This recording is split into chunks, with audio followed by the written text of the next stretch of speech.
I've made a slight change in my title, Stevenson's Historical Sense of Place. It's now a little bit shorter, and I think that is more exactly actually what I want to say. And what this means will hopefully become clear in the next 45 minutes. I will not talk longer than 45 minutes.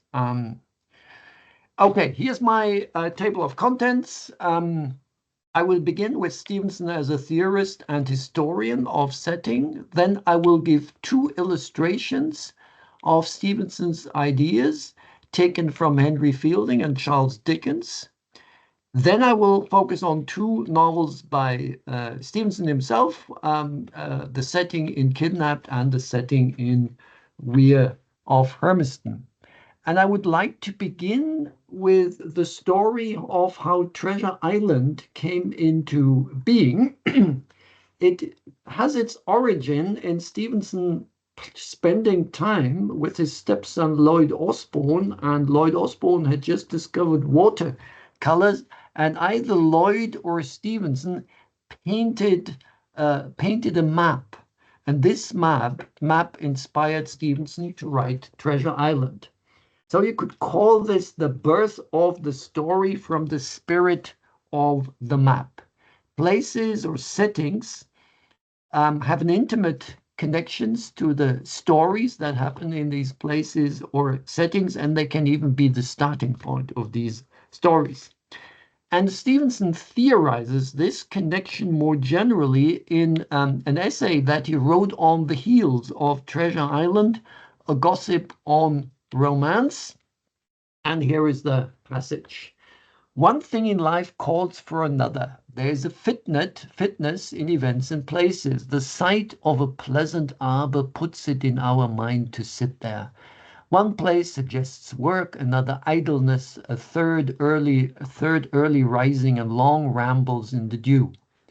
The effect of night, of any flowing water, of lighted cities, of the peep of day, of ships, of the open ocean, calls up in the mind an army of anonymous desires and pleasures. It is thus that tracts of young fir and low rocks that reach into deep soundings particularly torture and delight me. Something must have happened in such places, and perhaps ages back, to members of my race. And when I was a child, I tried in vain to invent appropriate games for them, as I still try just as vainly to fit them with a proper story.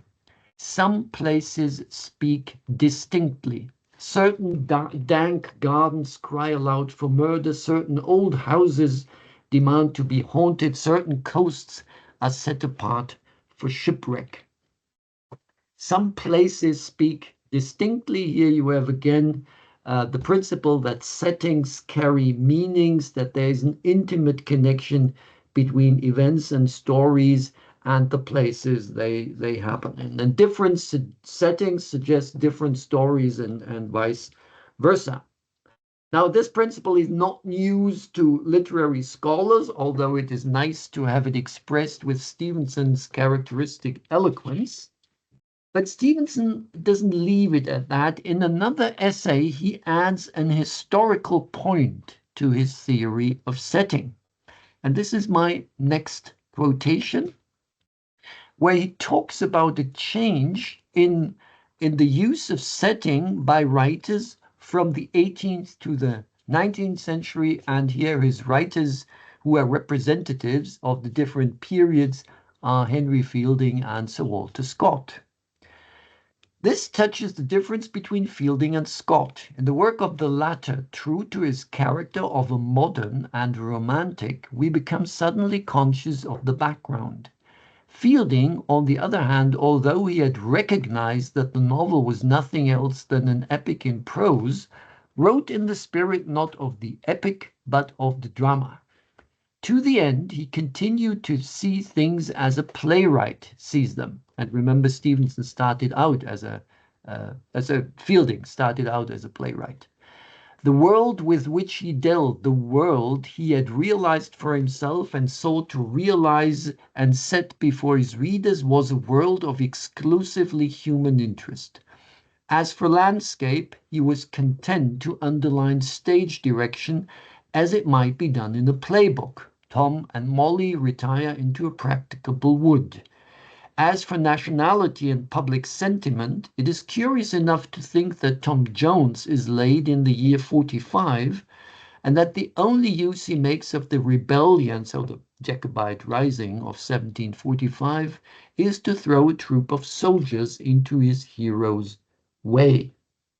So Stevenson argues that in Fielding, setting is minimal, while in Scott, it becomes much more important and significant. And as I said, this is not merely a difference between two writers, but between two periods of which these writers are representative. So in Scott, we become conscious of the background. Characters are embedded in a context that is social, historical, cultural, etc. Whereas in Fielding, this background, this context doesn't exist. Here there is an exclusively human interest. The background in Fielding is included by way of stage directions. The setting or context, is just a bare stage, like the Globe stage, like Shakespeare's stage, which didn't just had props. There wasn't any set. That's the kind of stage that you have to imagine here with Fielding. It's minimal. Your characters need something to stand on. That is the extent of the setting in Fielding.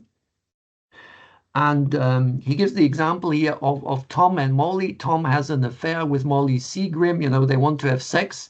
And that is the reason why Fielding puts a wood in the novel. It's just a hiding place for these two characters. Okay, and that's the 45, which is not very significant and interesting to Stevenson, to Fielding, sorry. Fielding tells us as much, and that is still the same essay, his essay on Victor Hugo. Fielding tells us as much as he thought necessary to account for the actions of his creatures. He thought that each of these actions could be decomposed on the spot into a few simple personal elements, as we decompose a force in a question of abstract dynamics. The larger motives are all unknown to him. He had not understood that the nature of the landscape or the spirit of the times could be for anything in the story, and so naturally and rightly he said nothing about them. So again, the larger motives, that is something that you find in Scott, but not in Fielding. The nature of the landscape or the spirit of the times, again, not interesting to Fielding, but this becomes more prominent and interesting in Scott, and therefore also the setting as an image of the spirit of the times, of the larger contextual forces that surround the character are present in Scott, but not in Fielding. In Fielding, basically, a story is a clash or an interaction between a handful of human actors who are determined by their own psychology, their own motivations. And Scott, it's much more than that. Scott's instinct, the instinct of the man of an age profoundly different, taught him otherwise. And in his work, the individual characters begin to occupy a comparatively small proportion of that canvas on which armies maneuver and great hills pile themselves upon each other's shoulders. Fielding's characters were always great to the full stature of a perfectly arbitrary will. Already in Scott, we begin to have a sense of the subtle influences that moderate and qualify a man's personality. That personality is no longer thrown out in unnatural isolation, but is resumed into its place in the constitution of things.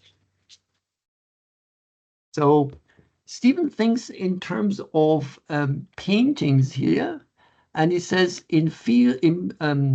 In Fielding, the characters fill almost the entire canvas. There is no much need for background because the arbitrary will of the characters determines the actions. Whereas in Scott, the characters, have a comparatively small space on the canvas, and in the background you have these great hills that pile themselves upon each other's soldiers, which of course are the hills of the Scottish Islands, but these hills are images of the larger social, historical, cultural forces that have an influence or determine the characters. And this comparison with painting here made me think of actual paintings, and I found two paintings that I think illustrate the contrast, the opposition we're talking about here. This is Sir Joshua Reynolds, which is my parallel to Fielding. You have a man here filling almost the entire canvas, a man who is clearly in control of his environment.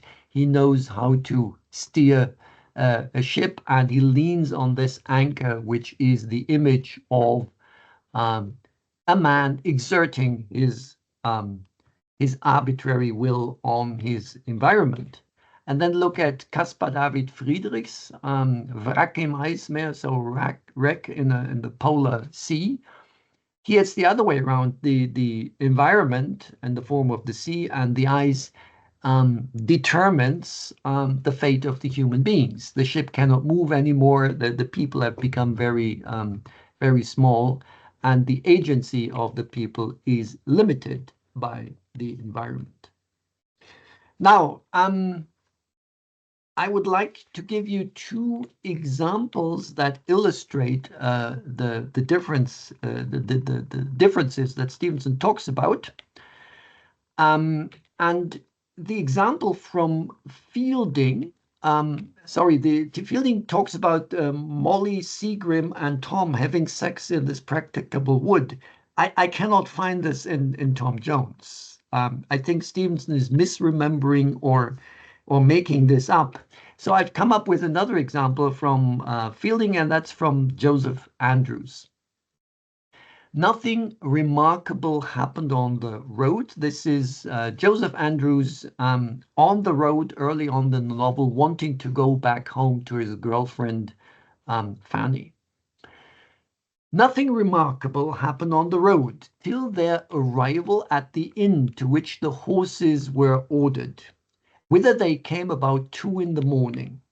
The moon then shone very bright, and Joseph, making his friend a present of a pint of wine, and thanking him for the favour of his horse, notwithstanding all entreaties to the contrary, proceeded on his journey on foot. So he has been traveling with someone else who lent him a horse.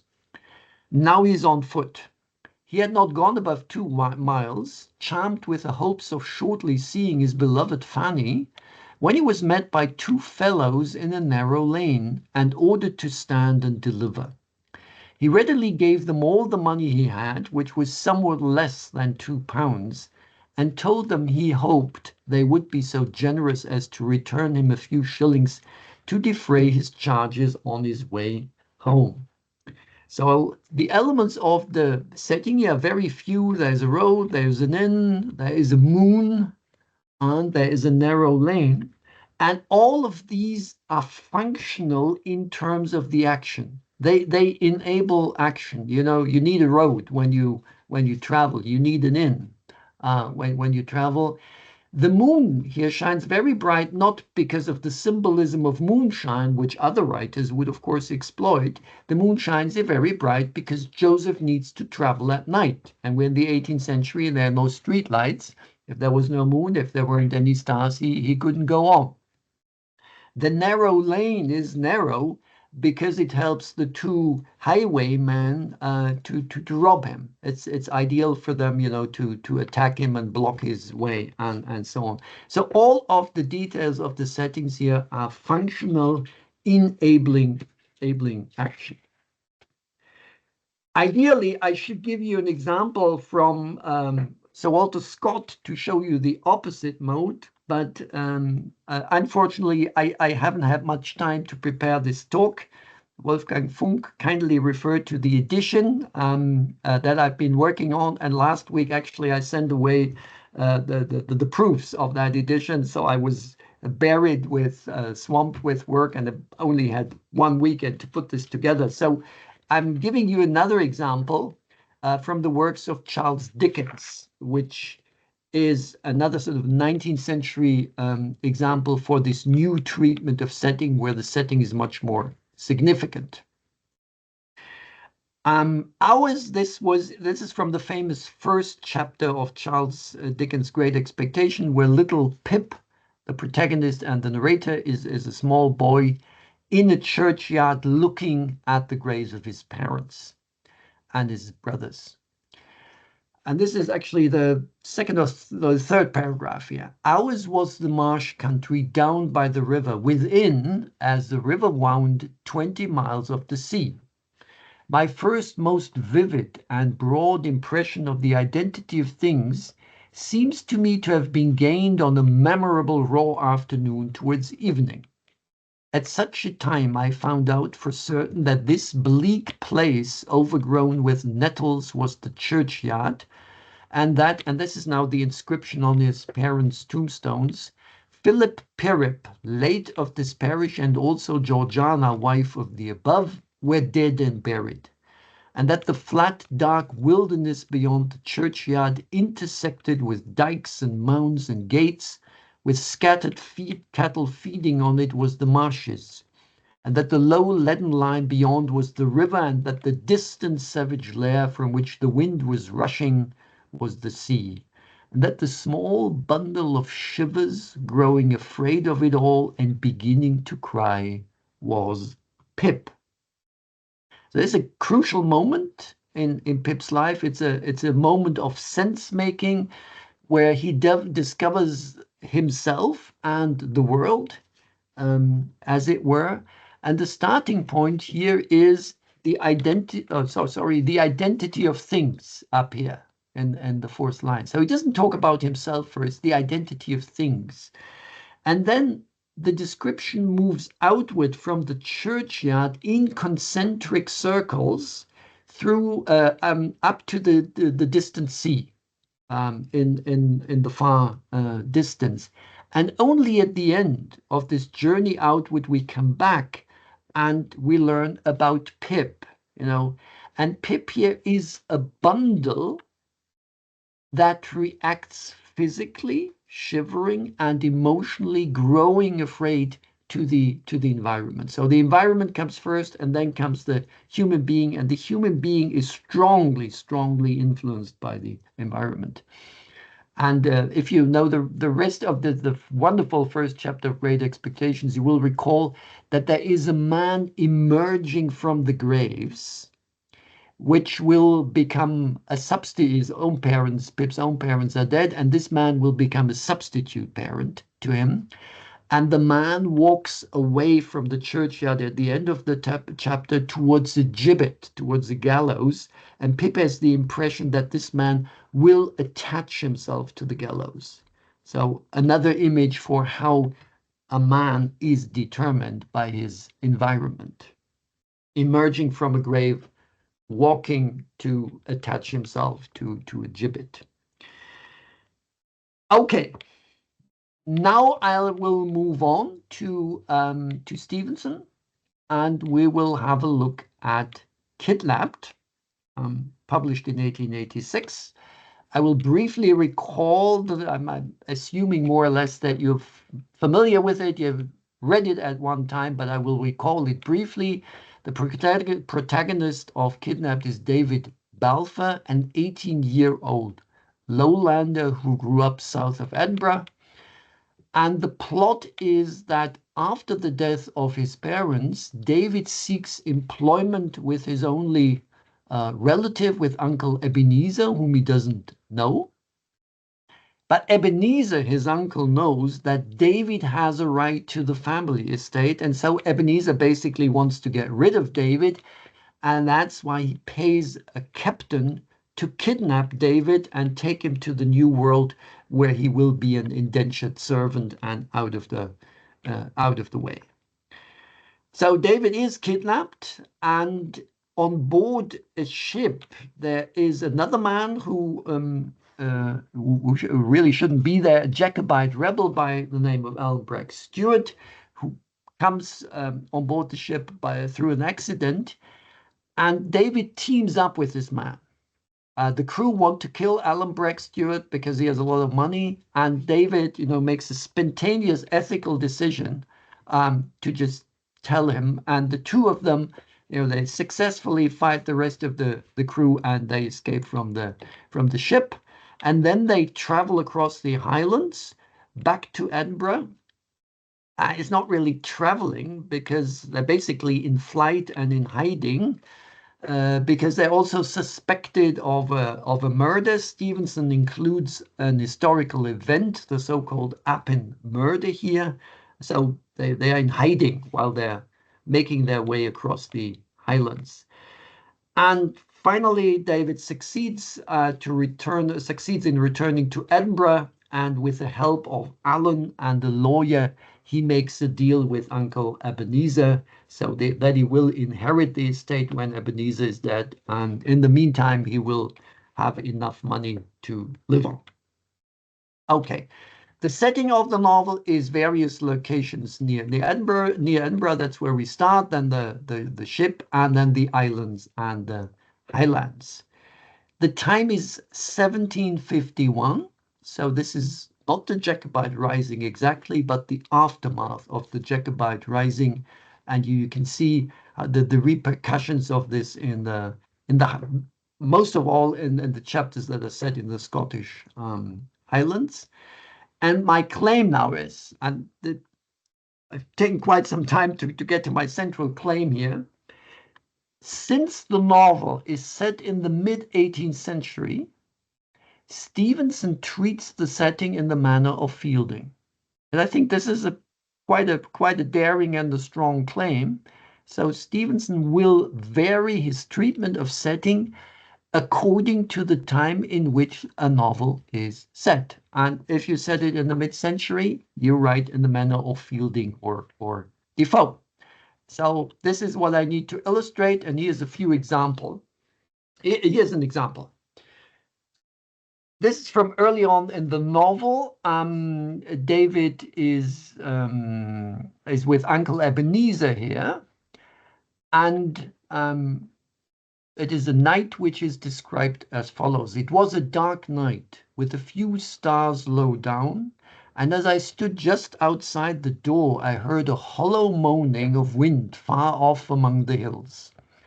I said to myself there was something thundery and changeful in the weather, and little knew of what a vast importance that should prove to me before the evening passed. The wind was still moaning in the distance, though never a breath of it came near the house of Shaw's. It had fallen blacker than ever, and I was glad to feel along the wall till I came the length of the stair tower door at the far end of the unfinished wing. This is Ebenezer's house here.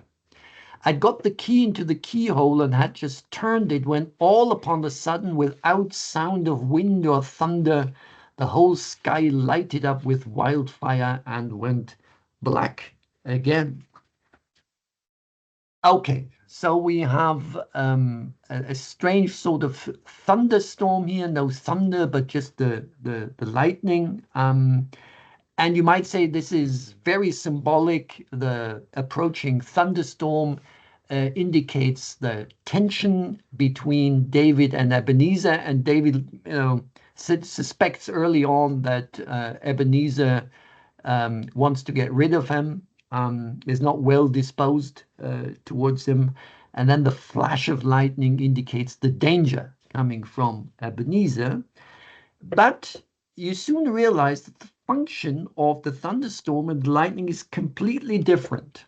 David has been sent by his uncle to fetch a chest of documents, which is at the top of a dark tower. So David walks up this staircase in the dark, and suddenly there's another flash of lightning, and David sees that immediately before him the staircase ends. If it walked a few steps further, he would have plunged to his death from a great height. His uncle basically sent him into a death trap. So the lightning saves David's life. It has a practical effect that is completely at odds with what you might have thought was its symbolic meaning. And I will give another example of this from the Highlands, where, setting is functional in terms of action. So this is, as I said, in the Highlands, David and Alan are traveling or escaping here, and this is a sort of resting place on top of a mountain, a kind of locus amoenus, almost. Early as day comes,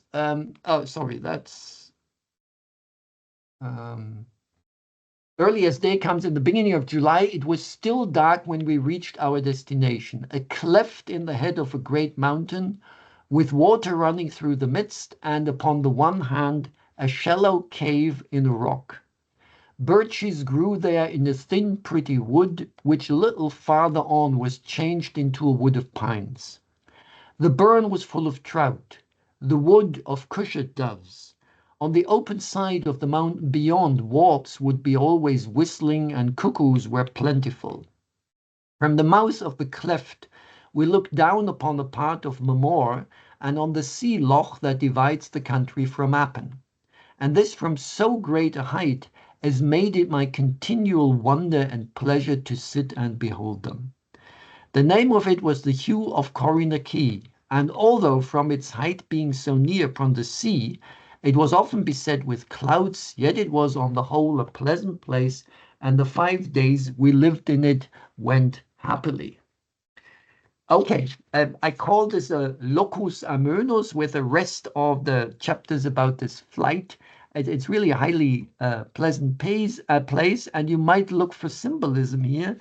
But then, in the further course of this chapter, you realize that almost all of the elements of the setting here are again functional. They enable action. Water, of course, you need to drink, which is not a thing, of course, on top of a mountain. The trout, Alan and David need because they require food. They all also use this for a little competition. You have to while away 5 days here, and they catch these trout with their hands, and they compete about who is better at it. The cave in the rock is used for sleeping, of course. This sort of viewpoint is not just used for the great view it gives you, but also for looking out for the redcoats that are after David and Alan.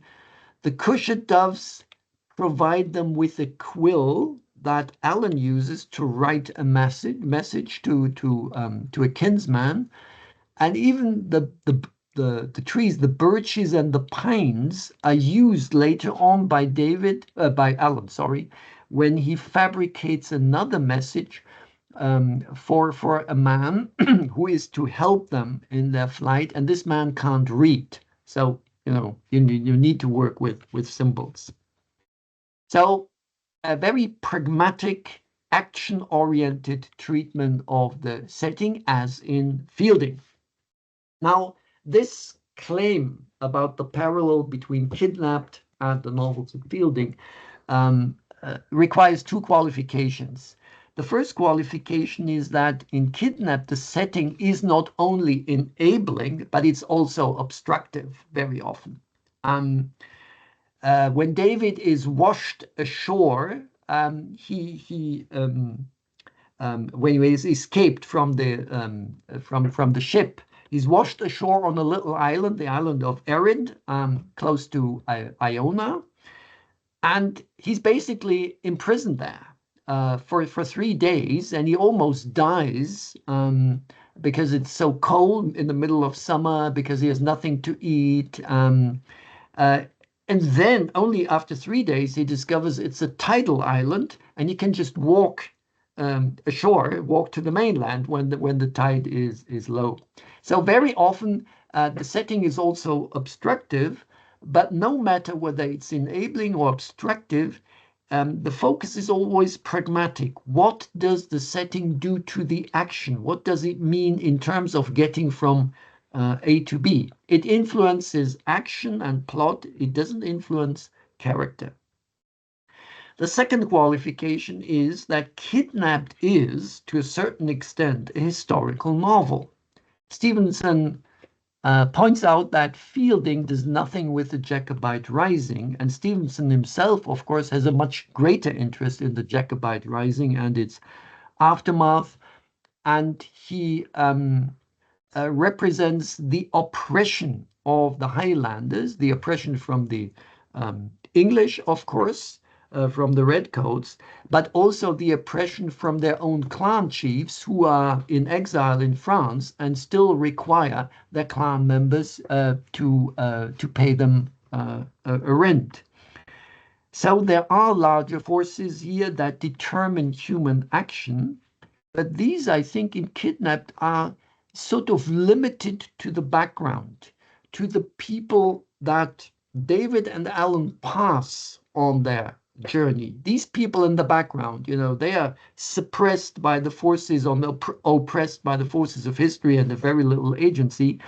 But there's an adventure novel in the foreground with David and Alan, and which sort of human agency, the arbitrary will of humans still prevails. I mean, the emblematic act of this is David just deciding very spontaneously on the spur of the moment, I'm going to side with this man who will otherwise be killed in a few minutes. A very irrational decision in a way. They form an alliance at that point, and they sustain it against the odds. Also, they sustained it also against the differences in their characters that pull them apart. And this is sort of the emphasis on human agency between these two, and in the intervention novel of these two, whereas in the background, I think there's a historical novel where human agency is more limited with these minor episodic characters. Okay. Now I will approach my final example, which is setting in Weir of Hermiston, published posthumously in 1896. Stevenson died in 1894. The characters here are the protagonist, Archie Weir, who is the only son of very ill-matched parents. His mother is Jean Rutherford, a pious, sensitive, delicate, extremely religious woman. His father is Adam Weir, an extremely capable and extremely ruthless judge, but also very coarse in character, not sensitive, not delicate at all. Then there is Christina, the woman whom Archie falls in love with, and Frank Innes, a law student, a pseudo friend who turns out to be a fatal rival for the favors of Christina. The plot, which of course is incomplete, before this started, I told some of you, and you might know this anyway, Weir of Hermiston is a fragment. It ends in mid-sentence because Stevenson died of a stroke. So what we have is this. Archie's mother dies very early when he's only 7 years old, and he grows up with his father, and he basically has a very difficult or non-relationship with his father. And then when he's 19 years old, Archie sees a man executed who was sentenced to death by his own father, and he publicly denounces capital punishment. All of Edinburgh knows this, basically, a few hours after the event. And his father banishes him to the Hermiston estate in the countryside somewhere south of Edinburgh.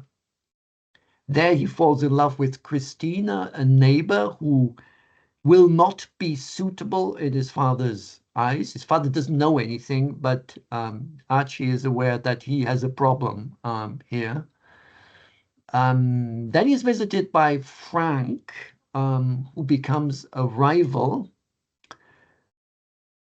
Archie eventually tells Christina that they have to stop seeing each other because this will be bad for her reputation. So he takes a very moral standpoint on this, which he's unhappy about.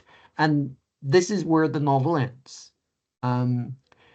We know from the novel that Archie will kill Frank in a quarrel, presumably because Frank seduces Christina. And there are various versions of how this novel would have continued. People talk to various, Stevenson talked to various people, but we can't really be sure how this novel would have continued, I think.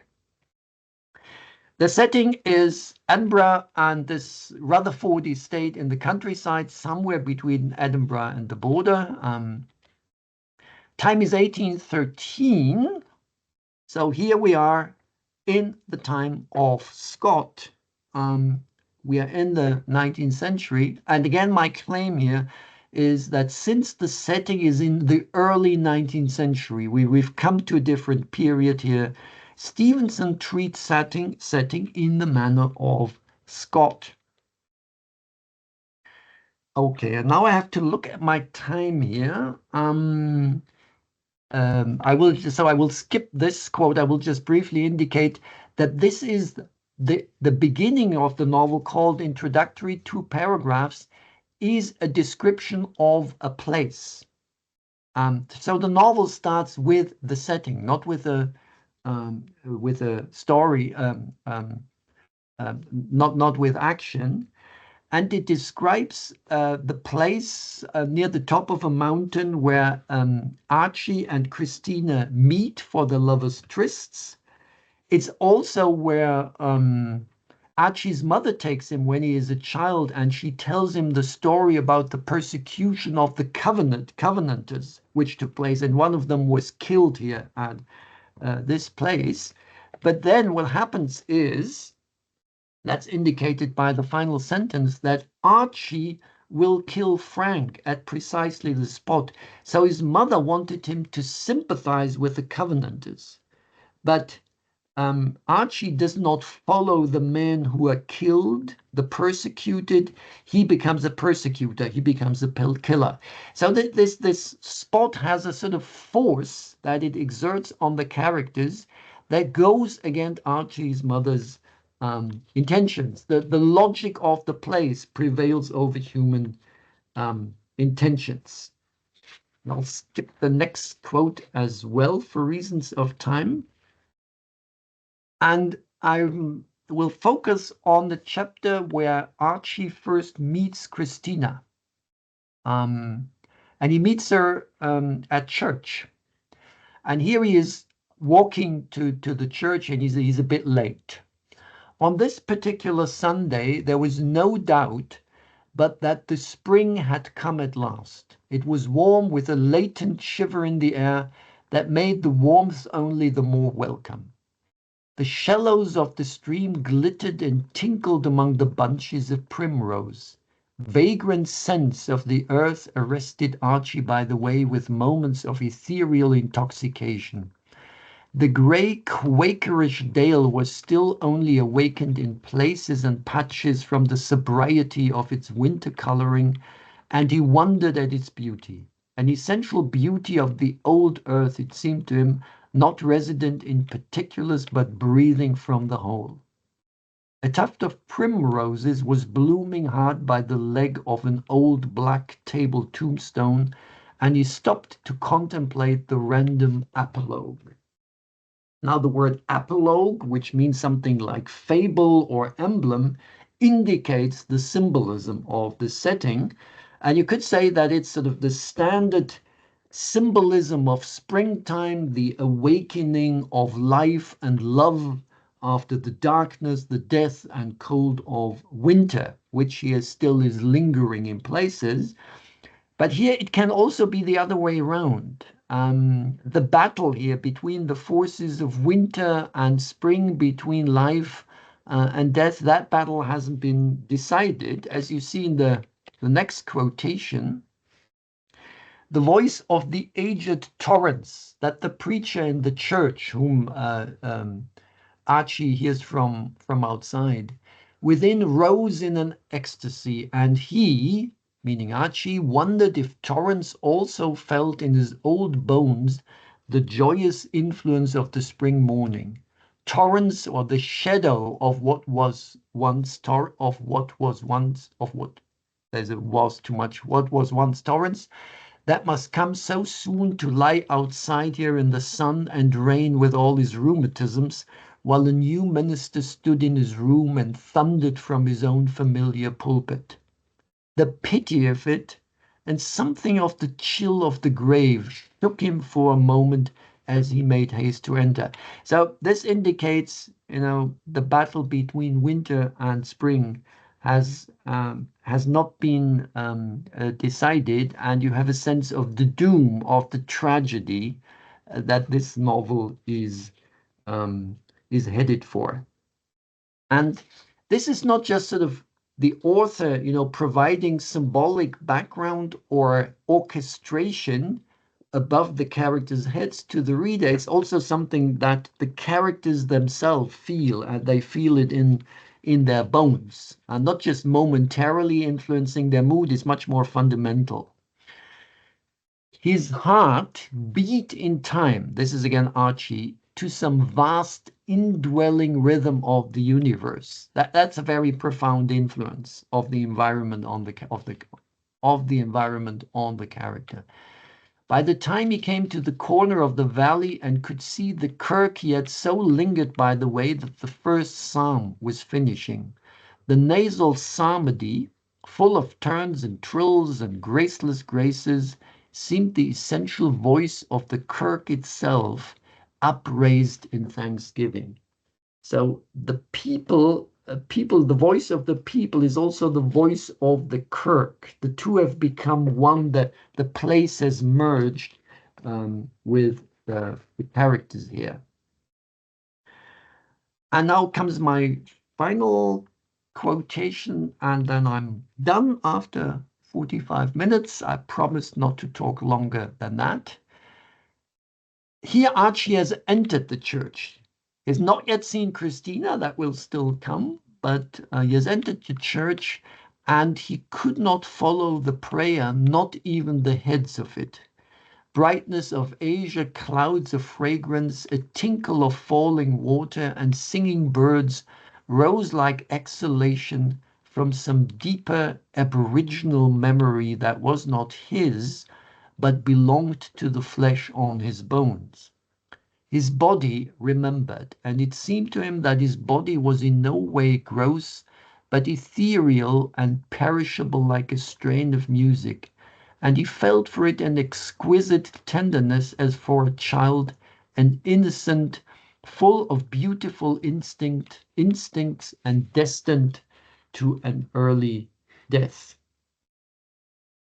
Okay, so Archie here remembers elements of the setting outside, the brightness of Asia, clouds of fragrance, tinkle of falling water, singing birds, and that it has become part of his body, or part of a memory in his body that is sort of goes deeper than this conscious mind. It's the memory of the flesh of his bones, so something very fundamental.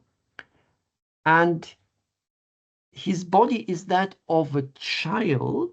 Interestingly, I think that emphasizes, we're no longer thinking about adults with their arbitrary will making distinctions. We're helpless, powerless children.